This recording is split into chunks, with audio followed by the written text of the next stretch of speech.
A leer Primera de Corintios, el capítulo 1, versículo 21.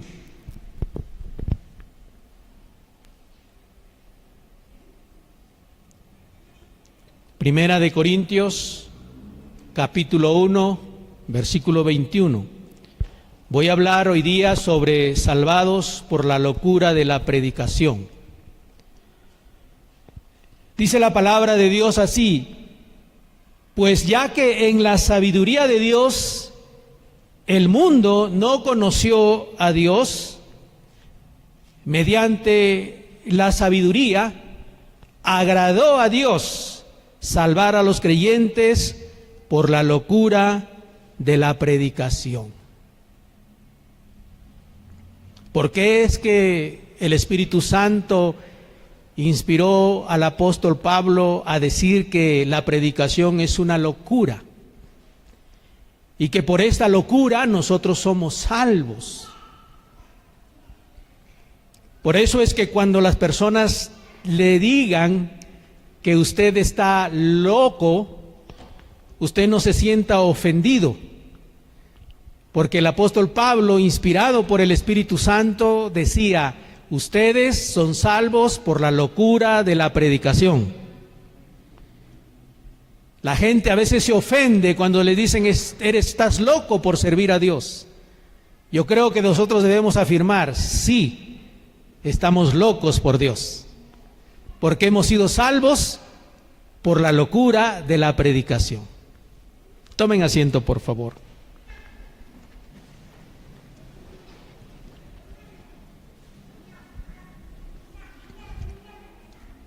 El término griego, traducido como locura, significa un pensamiento ridículo, una idea descabellada, una opinión que para otros es errada. De allí se traduce la palabra locura en nuestro español. Porque nosotros a veces pensamos que cuando se habla de locura es haber perdido la razón, es andar divagando por las calles, sin sentido, mal vestido, mal alimentado, abandonado. Eso es lo que nosotros pensamos cuando se nos habla de locura. Pero en las Escrituras, este término locura que se traduce en español es la idea griega de una idea descabellada, algo que no tiene sentido, que no se le encuentra sentido. Pero esto es lo que para las mentes sabias es el plan de salvación de nuestro Dios. ¿Cómo es posible que se nos pida que aceptemos un sacrificio como medio de salvación? Este es el asunto que no lo logran entender las personas, porque ellos dicen: esto es macabro, esto es descabellado, que se me diga que yo voy a ser salvo porque alguien murió y derramó su sangre y entonces yo pueda tener salvación. ¿Cómo es posible que un Dios de amor nos presente tan descabellada idea para ser salvo? Entonces la gente sabia no logra entender eso.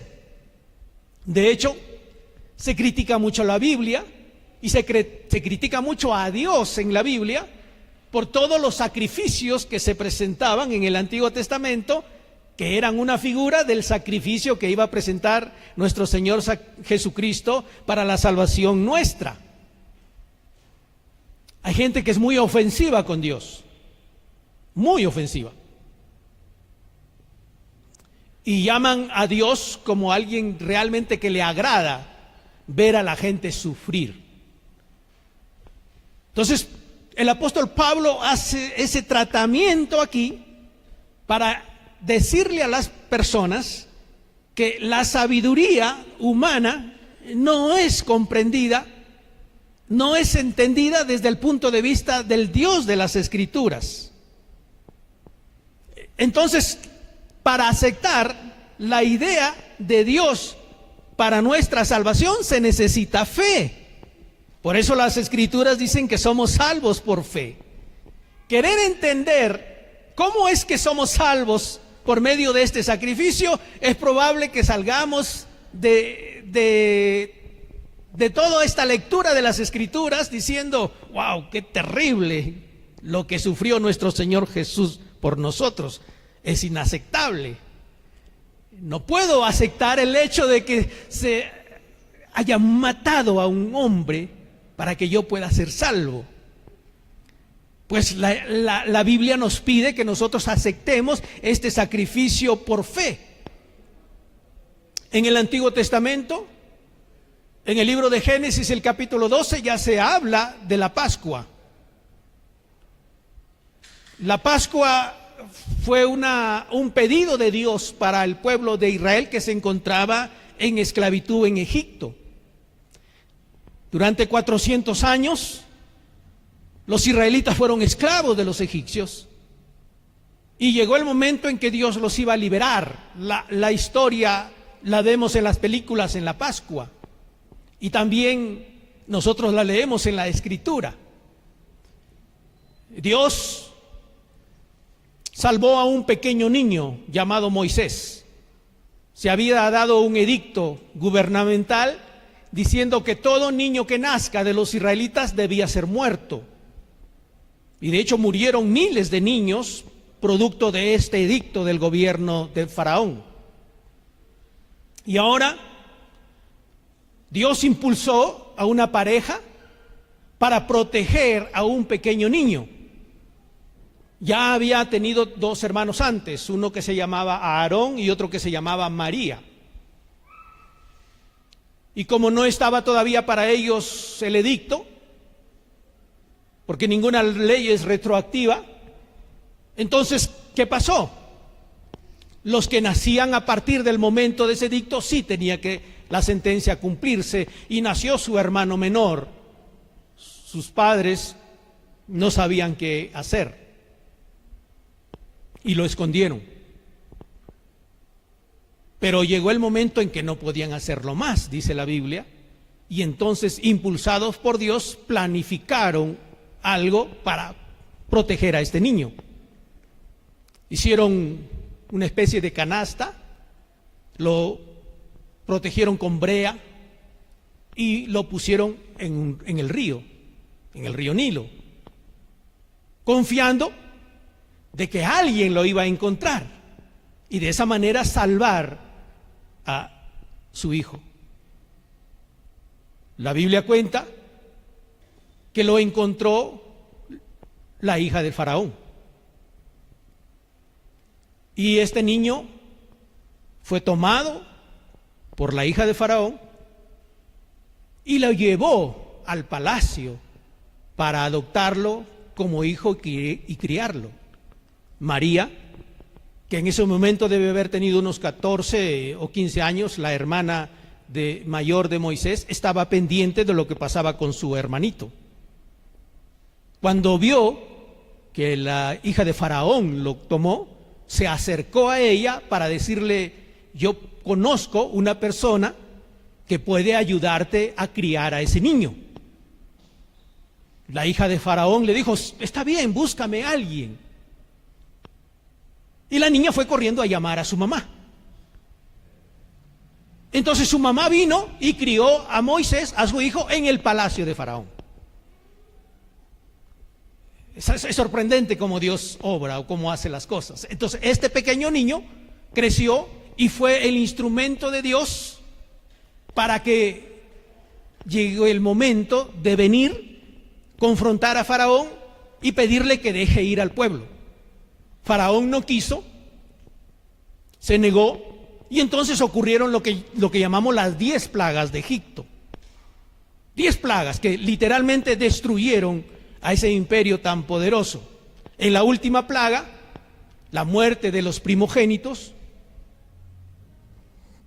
Entonces Dios, un día antes de que ocurra la sentencia de que todos los primogénitos iban a morir en la tierra de Egipto, y en la tierra de Egipto vivía el pueblo de Dios, entonces Dios le dio un plan a Moisés: hay una manera de salvar a todos los primogénitos israelitas, tanto de animales como de hombres, le dijo Dios.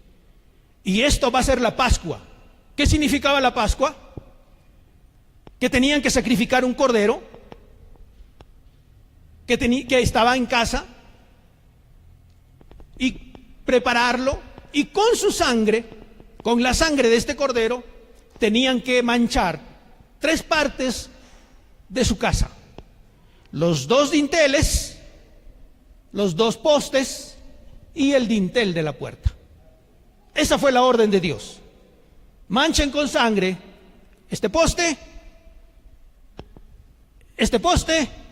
y el dintel. Cuando Dios da órdenes, siempre son específicas y entendidas. ¿Por qué Dios no dijo: pinten de sangre toda la puerta? No tengo idea. No lo sé. ¿Por qué Dios no dijo: solo pinten arriba? No tengo idea. Nosotros podemos cuestionar por qué, pero si Dios lo dice, hay que obedecerlo. Y así tenemos que desarrollar nuestra vida cristiana.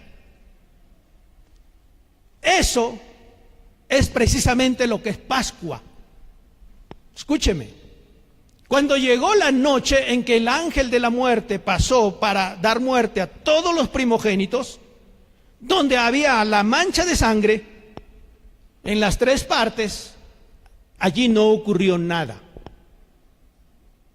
Nadie murió en esa casa. Yo siempre me he puesto a pensar: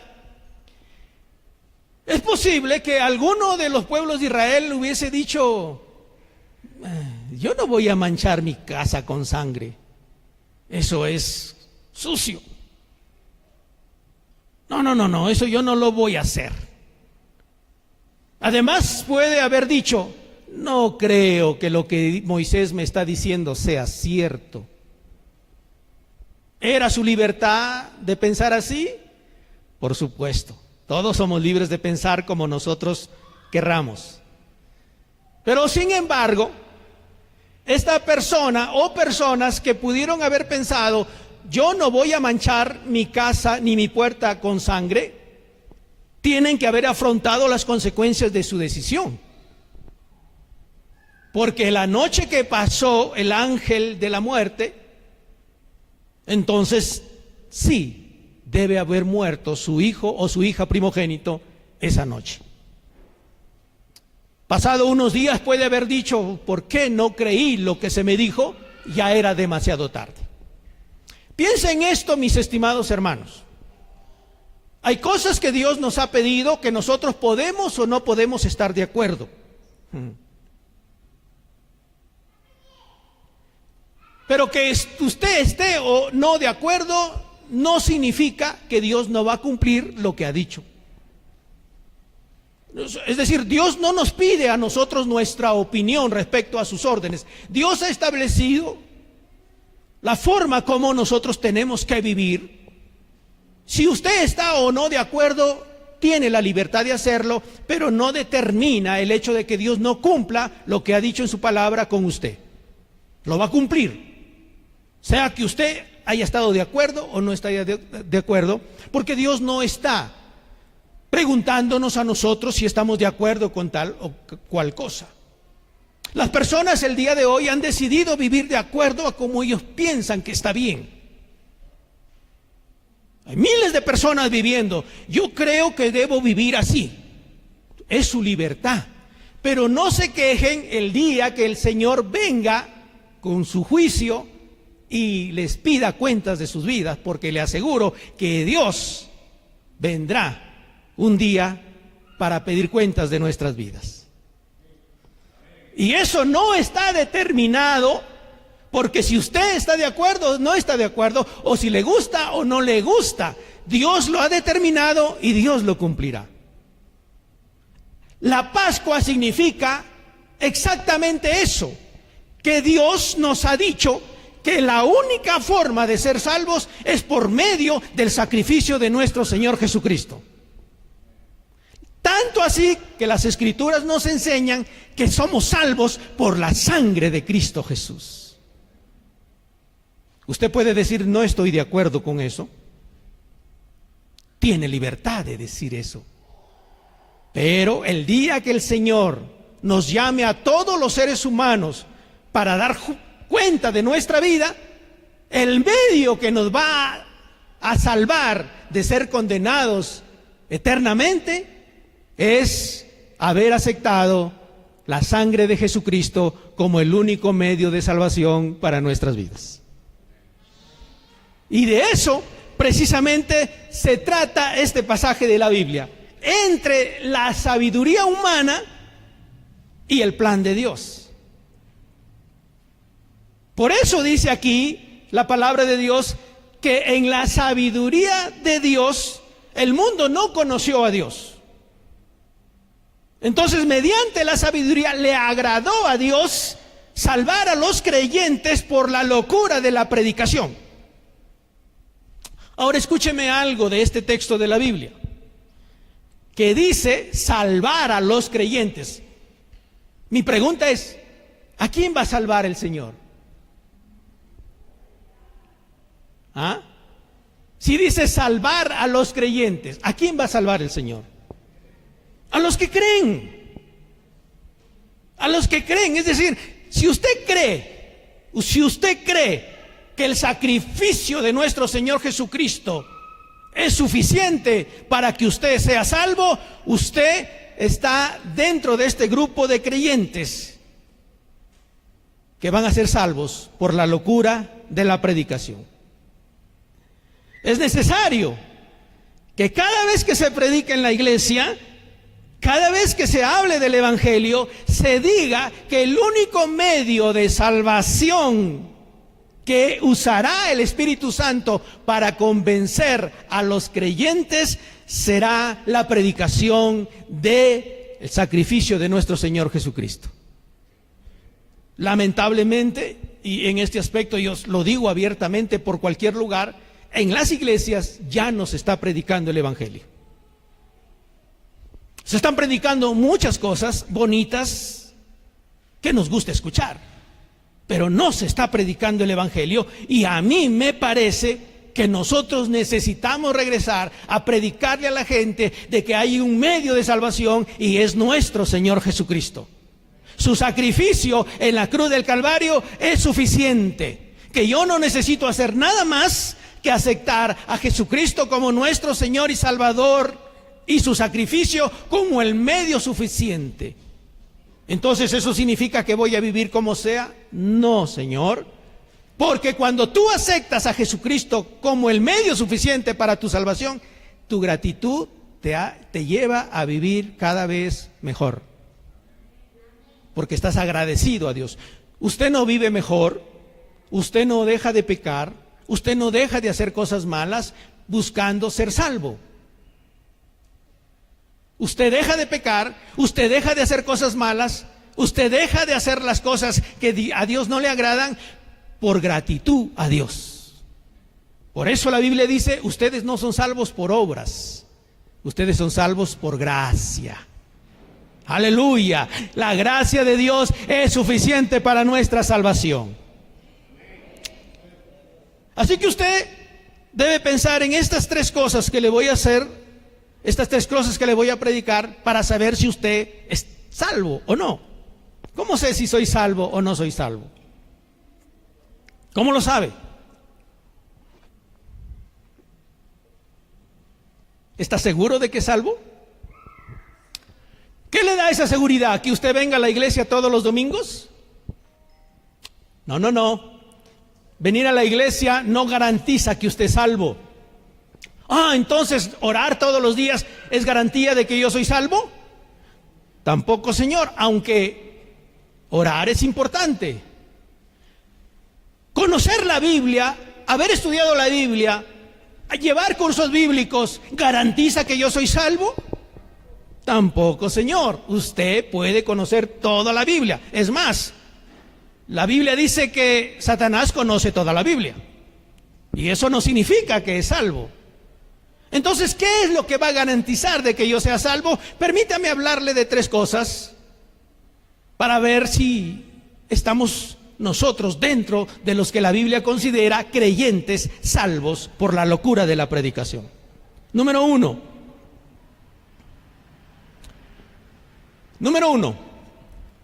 si le parece loco lo que se predica en la iglesia, entonces usted todavía no ha sido salvo.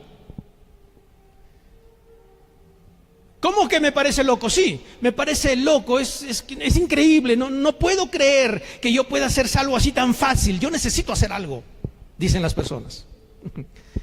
Yo necesito, no sé, ayunar más, orar más, yo necesito santificarme más. Todo eso está bien, pero escúcheme por favor, nada de eso, nada de lo que usted haga determina su salvación.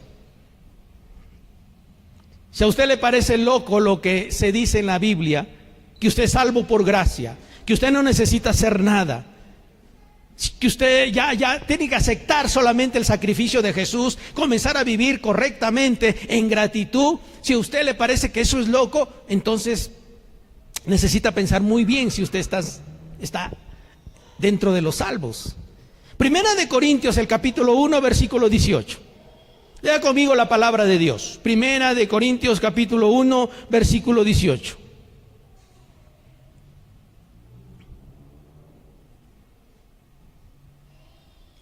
Dice la Biblia, porque la palabra de la cruz es locura a los que se pierden, pero a los que se salvan, esto es a nosotros, ¿qué cosa es? Es poder de Dios. ¿Lo lee conmigo? Vamos, 2, 3, como que se despierta. Usted no durmió bien en la noche. 1, 2, 3. Porque la palabra de la cruz es locura a los que se pierden, más a los que se salvan. Esto es a nosotros, es poder de Dios. Es decir, el medio de salvación que Dios nos ha dado es el poder de Dios. Es poder de Dios, no es tu poder, es el poder de Dios. Para nosotros es locura, para los que se pierden es locura. ¿Cómo puedo ser salvo solo por el hecho de aceptar a Jesucristo como mi Señor y Salvador? ¿Cómo puedo ser salvo? No es posible. Necesito hacer algo, dicen las personas, y por eso es que existen las religiones. Las religiones son una respuesta a ese deseo del hombre de querer hacer algo para ser salvo. Quiero colaborar con Dios, dicen las personas. Y entonces existen 4,000 religiones en el mundo. Cada una de ellas diciéndonos, ¿qué más agregas a lo que Dios te dijo? Muy bien. Ya Jesús murió por ti, pero también necesitamos hacer rezos por ti. Una vez que te mueras, hay que hacer reponsos por ti. ¿Ve? Ya le estamos agregando algo, porque es muy fácil ser salvo, dicen. Es loco ser salvos de esa manera. Otros dicen, no, hay que ir de peregrinación hasta tal cerro donde hay una imagen de tal cosa para alcanzar la salvación. Otros dicen, hay que dejar de comer carne en las Pascuas para obtener la salvación de Dios, etcétera, etcétera. Usted puede agregarle cientos de cosas que la gente hace para alcanzar la salvación. Y Dios dice, no, aunque te parezca loco, no hagas nada, solo acepta el sacrificio de Jesucristo por ti. En otras palabras, el Señor te está diciendo, solo déjate manchar por la sangre de Jesús. Solo deja que la sangre de Jesús te bañe. Y entonces eres salvo. Este es el mensaje de la cruz que se nos ha dejado de predicar. Para la gente puede ser esta una idea loca, algo que no funciona. Pero es algo que el Señor Jesús también nos habló. Miren lo que el Señor Jesús dijo en Juan el capítulo 6, versículo 51. Suráyelo en su Biblia o anótelo. Usted necesita anotar estos versículos de la Biblia. Juan capítulo 6, versículo 51. El Señor Jesús, palabras del Señor Jesús expresadas por el Espíritu Santo en el Evangelio según San Juan. 6:51. Esto dijo el Señor Jesús: yo soy el pan vivo que descendió del cielo.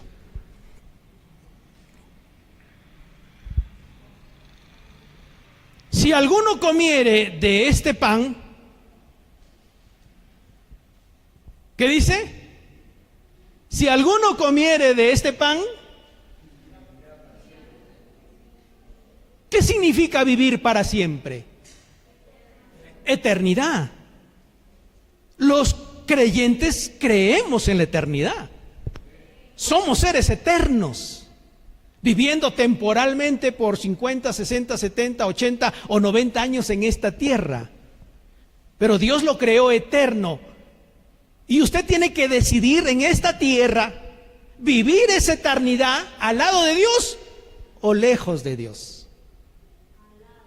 Ajá, ese es el mensaje de la cruz, que usted viva su eternidad al lado de Dios. Porque usted también tiene la opción de vivir su eternidad lejos de Dios, apartado de Dios, condenado por Dios. Y es lo que dice el Señor Jesús aquí: yo soy el pan vivo que descendió del cielo. Si alguno, este alguno me incluye a mí, a ti y a todas las personas que nos están escuchando alrededor del mundo. Si alguno comiere de este pan del Señor Jesús, vivirá para siempre.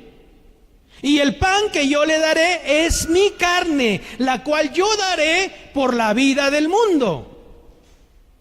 Estaba hablando el Señor Jesús de su sacrificio. Por eso es que el sacrificio de Jesús no debe dejarse de lado en una fiesta tan importante como la Pascua. Los creyentes de todo el mundo deben reunirse en la Pascua para recordar este sacrificio. Somos salvos por nuestro Señor Jesucristo. ¿Cómo dejarlo pasar de largo esta fiesta? Pero nosotros celebramos más la Navidad o el nacimiento de nuestro Señor Jesús. Aunque en la Biblia nunca se nos dijo: celebren mi cumpleaños. ¿Sabe? No hay ningún pasaje de la Biblia que diga que debemos celebrar el nacimiento de Jesús. Pero nosotros lo celebramos más. Nos detenemos en feriados y tenemos una cena en la casa, celebraciones que usted puede hacer. Pero escúcheme, sí nos dijo el Señor Jesús: celebren mi muerte y mi resurrección. Esa sí fue una orden del Señor Jesús. Por eso es que esta Pascua, si hay algo que usted tiene que hacer, es en su casa, en la calle, en la iglesia, en todo lugar, celebre que usted es salvo por la sangre de nuestro Señor Jesucristo. Que usted no necesita hacer nada, que el Señor Jesús ya lo hizo todo por usted. Y que si ahora vivimos de manera correcta, alejados del pecado, es porque estamos tan agradecidos por lo que el Señor Jesús ha hecho por nosotros. En el Evangelio según San Juan, el capítulo 11, versículo 25, hay un texto de la Biblia que mucho se usa en los cementerios. Pero deberíamos recordarlo ahora todavía. Juan capítulo 11, versículo 25, el Señor Jesús les dijo: yo soy la resurrección y la vida. El que cree en mí, aunque esté muerto, vivirá. Eso merece un aplauso a nuestro Dios. Eso merece un aplauso a nuestro Señor. Aleluya, gloria a Jesús. Por eso el libro de Efesios dice: ustedes estaban muertos en sus delitos y pecados, y el Señor les dio vida juntamente con Cristo. Sí, estábamos muertos, pero ahora como Cristo vive, nosotros vivimos. Aleluya, porque Cristo vive, nosotros tenemos vida en Cristo Jesús. Aleluya, sí, denle aplausos al Señor. Él es la vida, Él es nuestra vida. Yo soy, dijo el Señor Jesús, yo soy la resurrección y la vida. El que cree en mí. Fíjese que no dice el que piensa en mí. Fíjese que no dice el que sabe de mí. Fíjese que no dice el que tiene un cuadrito de mí. No dice el que tiene un altar de mí. Allí con un Cristo crucificado, todo cadavérico. En otros casos, decapitado lo tienen en una cruz. ¿Por qué nosotros tenemos una cruz vacía en la iglesia? Porque Cristo no se quedó en una cruz. Esa cruz está vacía porque Cristo resucitó de entre los muertos y hoy está vivo y prometió estar entre nosotros por medio de su Espíritu Santo. Donde están 2 o 3 congregados en mi nombre, yo estoy allí en medio de ellos, ha dicho el Señor, y Él está aquí entre los creyentes, entre los que creen que Jesús es la resurrección y la vida. Bendita Pascua, bendita celebración. Bendito Dios que se acordó de nosotros y nos dio a su único Hijo para morir por nuestros pecados. Así que aunque esto le parezca locura, ese es el plan de Dios. Somos salvos por la locura de la predicación. Y para que más gente siga siendo salva, tenemos que seguir predicando. Aunque parezca loco lo que predicamos, tenemos que seguir predicando en la iglesia, en la calle, en los parques, en todo lugar. Porque más gente necesita escuchar que hay todavía lugar por la locura de la predicación. Porque Dios no quiere que nadie se pierda, sino que todos sean salvos. Ese es el amor de Dios. No importa qué has hecho. No importa qué has vivido, en qué pecados has estado.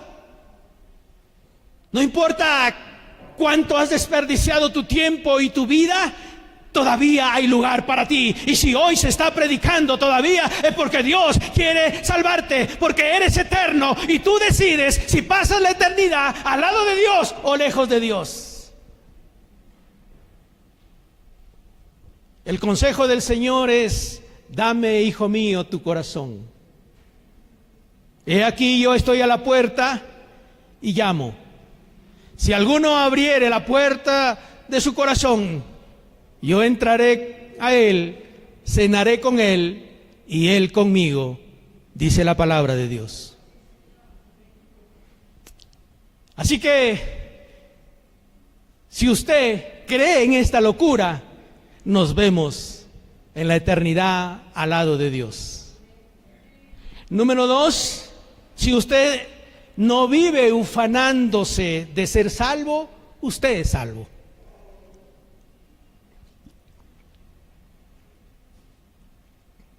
Si usted no vive ufanándose, sacando pechito, yo soy salvo, usted es salvo.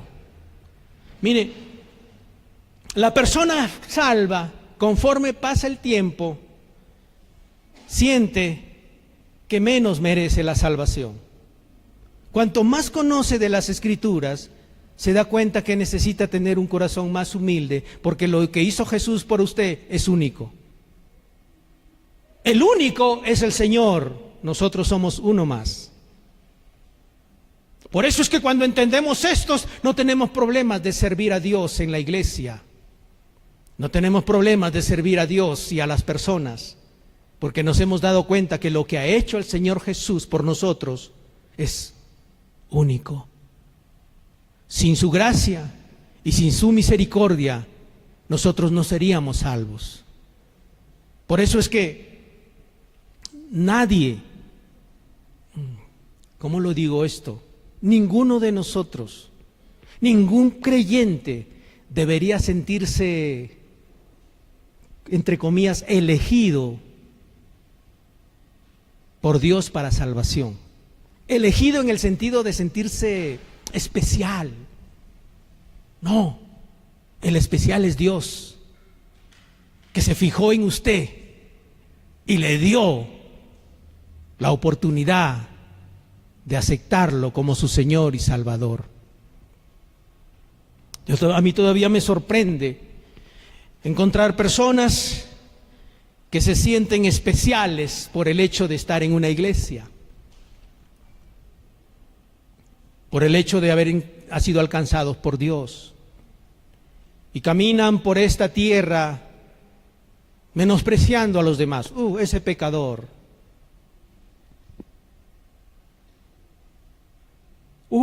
Ese mal hombre, mala mujer. Y caminamos por esta tierra como si fuéramos seres sobrehumanos. Y no es así. No es así, señores. Humildemente tenemos que caminar en esta tierra porque Dios ha tenido misericordia de nosotros.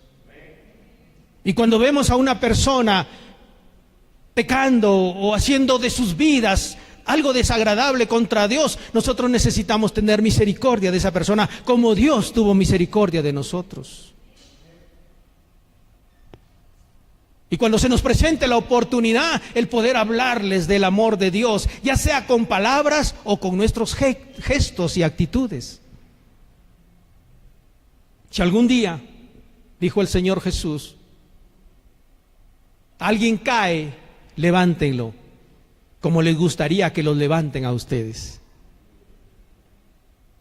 Esa es haber entendido que somos salvos por la gracia y la misericordia de Dios. No fui salvo para ir por esta tierra ufanándome de que Dios me ha salvado. No, Dios te ha salvado, no porque tú seas mejor persona que la otra. Escúchame, por favor. Dios te ha salvado no porque tú seas mejor que otra persona. Somos igual de pecadores. Por eso la Biblia dice, todos pecaron y están destituidos de la gloria de Dios. Todos. Cualquiera sea el nombre que tenga, cualquier persona, por muy importante que sea en esta tierra, ha pecado contra Dios. Tenga dinero, mucho, en abundancia, ha pecado contra Dios y Dios siempre le estará señalando su pecado, para que reconozca a su Hijo Jesucristo como su Señor y Salvador. Lea la Biblia conmigo en 1 Corintios, el capítulo 1, versículo 26 al 29.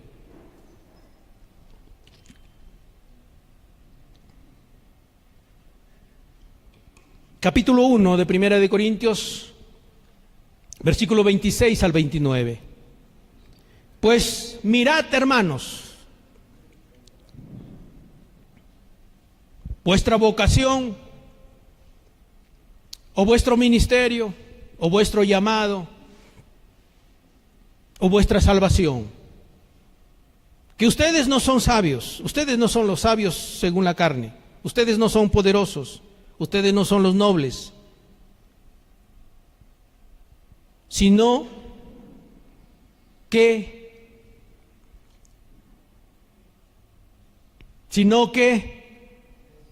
lo necio del mundo escogió Dios para avergonzar a los sabios, y lo débil del mundo escogió Dios para avergonzar a lo fuerte, y lo vil del mundo y lo menospreciado escogió Dios, y lo que no es, para deshacer lo que es, a fin de que nadie se jacte en su presencia. Si usted es salvo, si yo soy salvo, no es para ufanarme o para sentirme de otra categoría de humano. No. ¿Por qué? Porque aquí este pasaje de la Biblia dice que usted y yo ni es más sabio, ni es más poderoso, ni es más noble, sino que al contrario, dice usted y yo somos necios, débiles, viles y menospreciados. Es decir, Dios nos está bajando de nuestro pedestal y nos está poniendo en el lugar que nos corresponde. Pisen tierra, señores. Dios les salvó pese a que ustedes eran necios, débiles, viles y menospreciados. ¿Para qué? Para avergonzar a los fuertes, para avergonzar a los sabios, para avergonzar a aquellos que se jactan en la presencia de Dios. Por eso Dios nos ha salvado. Y pese a que todavía, conociendo a Dios, todavía somos necios. Todavía a veces nos portamos vilmente. Todavía a veces somos débiles, cayendo en el pecado otra vez. Pese a eso, Dios en su misericordia todavía sigue creyendo en usted y le da una oportunidad más. Desde que usted ha conocido al Señor, ¿cuántas veces Dios le ha perdonado otra vez? Nos olvidamos, ¿verdad? ¿Cuántas veces Dios nos ha vuelto a perdonar desde que le dijimos por primera vez: Señor Jesucristo, perdona mis pecados, te acepto como mi Señor y Salvador? ¿Acaso a partir de ese momento nunca más volvió a pecar? ¿Nunca más volvió a fallar? ¿Nunca más volvió a ser débil, menospreciando? ¿Nunca más volvió a ser vil? ¿Nunca más volvió a ser necio? Por supuesto que sí. Y Dios sabe que somos todo esto, que somos viles, que somos necios, que menospreciamos la gracia de Dios. Dios sabe todo esto, y a pesar de eso, Dios sigue creyendo en nosotros y nos sigue diciendo: no te preocupes, porque aunque seas vil y menospreciado y débil, todo eso es cierto, pero es para avergonzar a los sabios, para avergonzar a los que se creen fuertes, a los que dicen que nunca fallan o nunca pecan. Dios está aquí para decirte una vez más: mi hijo, mi hija, yo sé que tú me fallas, pero aún así te amo. Dios está aquí esta mañana para decirte: yo sé, mi hijo, que tú me fallaste solo hace poco. Solo hace poco otra vez te descontrolaste, pero hoy estoy aquí para decirte: no te preocupes, si tú me pides perdón, he aquí yo estoy para perdonarte, dice Dios. Porque eres mi hijo amada, mi hijo amado, mi hija amada. Porque eres mi especial tesoro, la niña de mis ojos. Porque yo no te amé por un momento, te voy a amar por la eternidad. El amor de Dios es por la eternidad. Por eso es que Dios obra en nosotros cada vez más, porque su amor es tan grande que a veces no lo logramos entender. Había una canción que se cantaba hace mucho tiempo en la escuela dominical. Algunos de ustedes lo van a recordar. Se llamaba El amor de Dios es maravilloso. ¿Lo recuerdan? El amor de Dios es maravilloso. El amor de Dios es maravilloso. El amor de Dios es maravilloso. Tan grande es el amor de Dios. Yo siempre pregunto: ¿por qué a los niños no siguen cantando esos cantos? Porque nunca nos olvidamos cuando lo escuchamos de niño. Y lo tenemos claro. El amor de Dios es más grande que todo lo que el mundo nos pueda ofrecer. El amor de Dios es más grande que todo lo que nos pueda pasar. El amor de Dios es tan grande que yo no lo puedo entender. El amor de Dios es tan maravilloso que yo nunca podré comprenderlo. ¿Cómo es que me ama a pesar de cómo soy? Nunca voy a entender cómo es que Dios insiste conmigo a pesar de todos mis errores. Nunca voy a entender cómo es que Dios me sigue diciendo: eres la niña de mis ojos, si muchas veces estoy sucio y he pecado contra Él. Pero es que precisamente eso es lo que significa no estar ufanándome de ser salvo. Yo soy humilde para reconocer: soy débil, pero mi Dios es fuerte. Mi Dios es fuerte. Por Él y para Él y por Él existo, por su gracia y su misericordia. Ese es el mensaje de la cruz. El mensaje de la cruz no condena, el mensaje de la cruz restaura, salva, sana.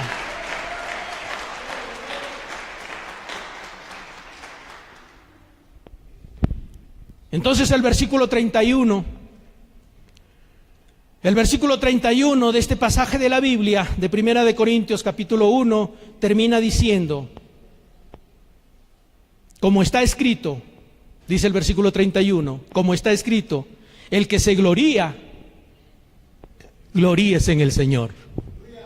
Aleluya.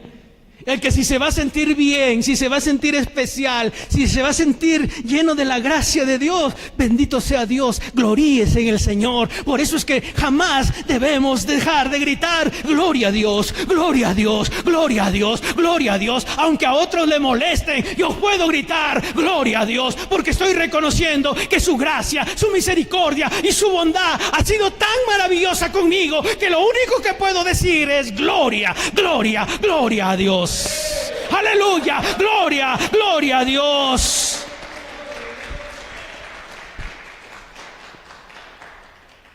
En Romanos el capítulo 11, versículo 36, hay un pasaje de la Biblia sumamente interesante para quienes glorifican a Dios por lo que ha hecho con su vida.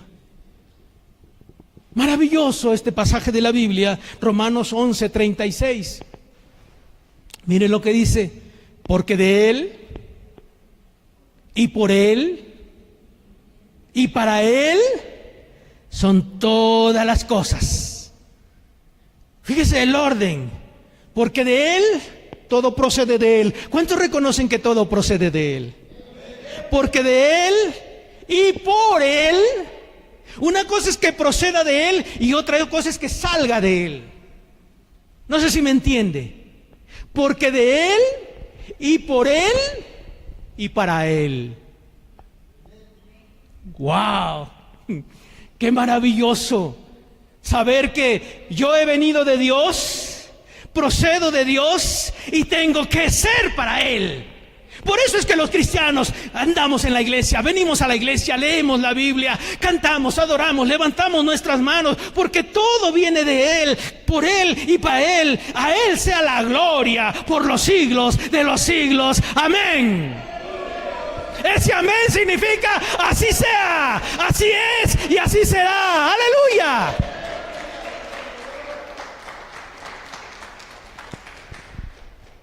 ¿Puede gritar conmigo, gloria a Dios? Wow, yo pensé que les iba así, pero más fuerte. Ustedes lo hicieron bien, pero pueden hacerlo mejor. Griten gloria a Dios. Amén. Dale aplausos al Señor. Aleluya.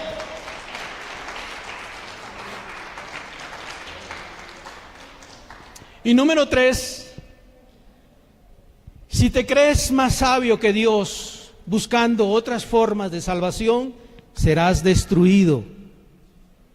Escúchame, si te crees más sabio que Dios, buscando otras formas de salvación, serás destruido. ¿Por qué? Porque no existe otro medio o manera o idea de ser salvo.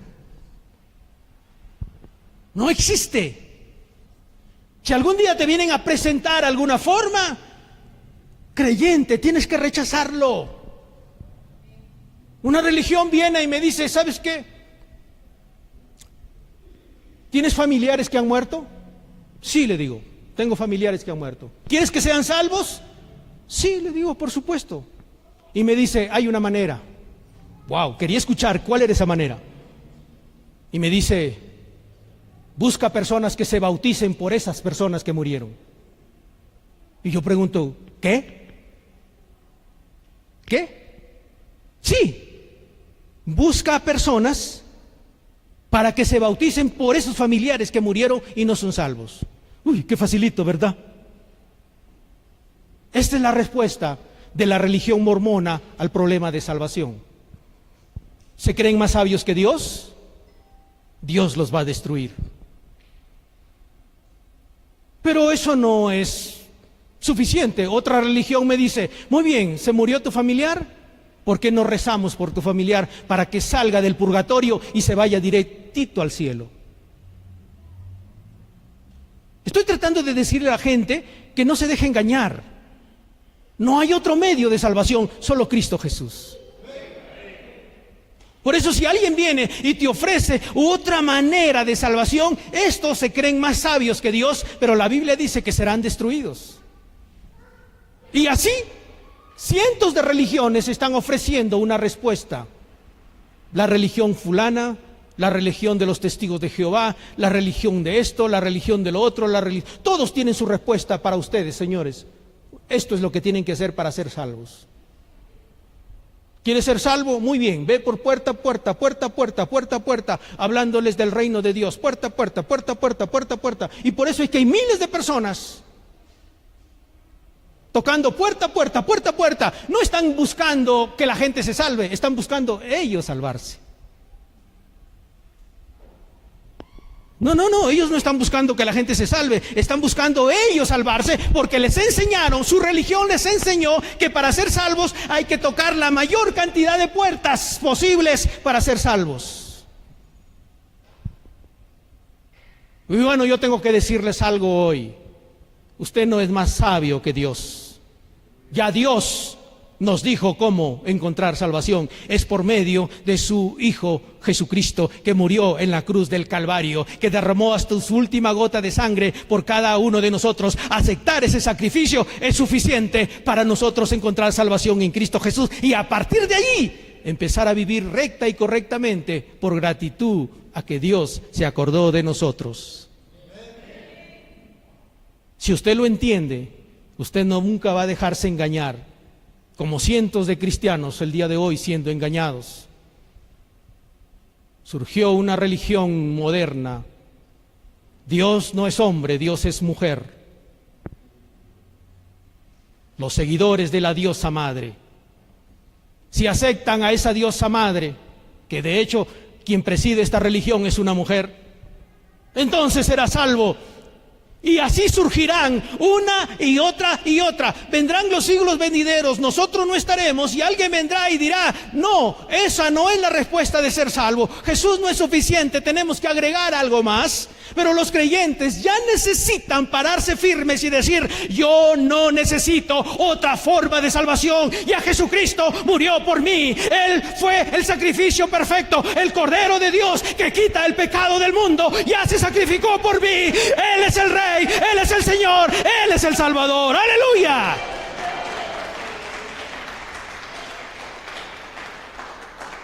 Déjenme leerles unos pasajes de la Biblia para mostrarles que Dios dice que ningún humano, ninguna persona de este siglo o de los venideros puede creerse más sabio que Dios para darnos un plan de salvación. Primera de Corintios capítulo 1, versículo 19.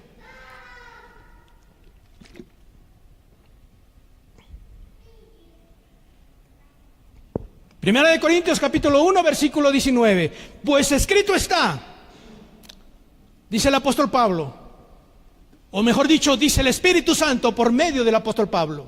Escrito está: destruiré la sabiduría de los sabios y desecharé el entendimiento de los entendidos, dice Dios. Yo los voy a destruir, a aquellos que se creen más sabios que yo, dándole a la gente un plan de salvación distinto al que yo proveí para mis hijos, o el que yo he provisto para mis hijos. Yo los voy a destruir, dice el Señor. Un día yo los voy a confrontar a quienes se han atrevido a darle un camino de salvación a las personas, diferente al que yo he provisto, dice el Señor. Destruiré su sabiduría, desecharé el entendimiento de los entendidos. Y el versículo 20 dice: ¿dónde está el sabio? ¿Dónde está el escriba? ¿Dónde está el disputador de este siglo? ¿No ha enloquecido Dios la sabiduría del mundo? Versículo 21 es nuestro texto que empezamos. Pues ya que en la sabiduría de Dios el mundo no conoció a Dios, mediante la sabiduría de Dios agradó a Dios salvar a los creyentes por la locura de la predicación. Así que no se crean más sabios que yo. No hay otro camino de salvación, ni tampoco puede alguien decir: todos los caminos conducen a Dios. No, Señor. Nos engañamos cuando creemos que todos los caminos conducen a Dios. Hay un solo camino, Jesucristo de Nazaret. Él dijo: yo soy el camino, yo soy la verdad, yo soy la vida. Nadie viene a Dios si no es por mí. Nadie tendrá salvación si no es por mí. Jesucristo es exclusivamente el único medio de salvación. La gente necesita escucharlo. Las personas necesitan saberlo. Y es tiempo que la iglesia se levante para ir por las calles, por los parques, subirse a los buses y decirle a la gente: solo hay un medio de salvación. Su nombre es Jesucristo de Nazaret. Se llama Jesús, el Hijo de Dios. ¡Aleluya! ¿Por qué tenemos que predicar? Porque la gente va a ser salvo por la locura de la predicación. Cuando usted se para en una esquina, la gente pensará que usted está loco. Pues la gente va a ser salvo por esa locura. La locura de estar predicando en la esquina, la locura de estar predicando en el parque, la locura de estar predicando en la iglesia, que Jesucristo es el único medio de salvación para toda la gente. ¡Aleluya! ¡Gloria a Jesús! ¿Y usted ya aceptó a Jesucristo como su Señor y Salvador?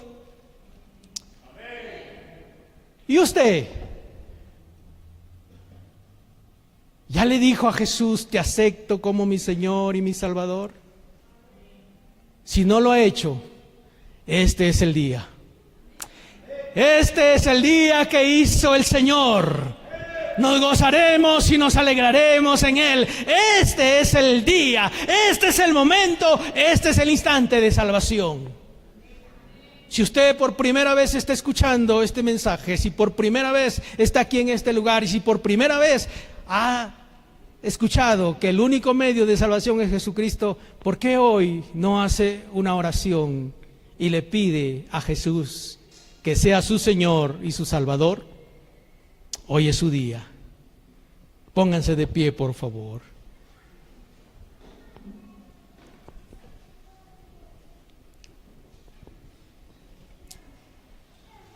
Diga conmigo, si usted por primera vez va a hacer esta oración: Padre Celestial, te doy gracias por proveer un medio para mi salvación.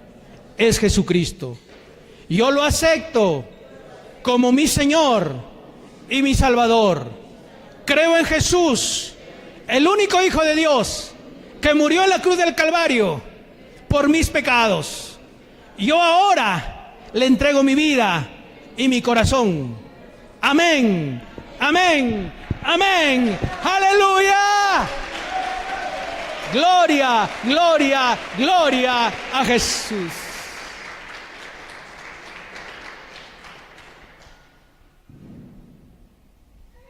Adore a Dios ahora. Cierre sus ojos un momento y adórele al Señor, porque Él le salvó, porque Él le perdonó, porque Él le restauró. Gracias, Jesús.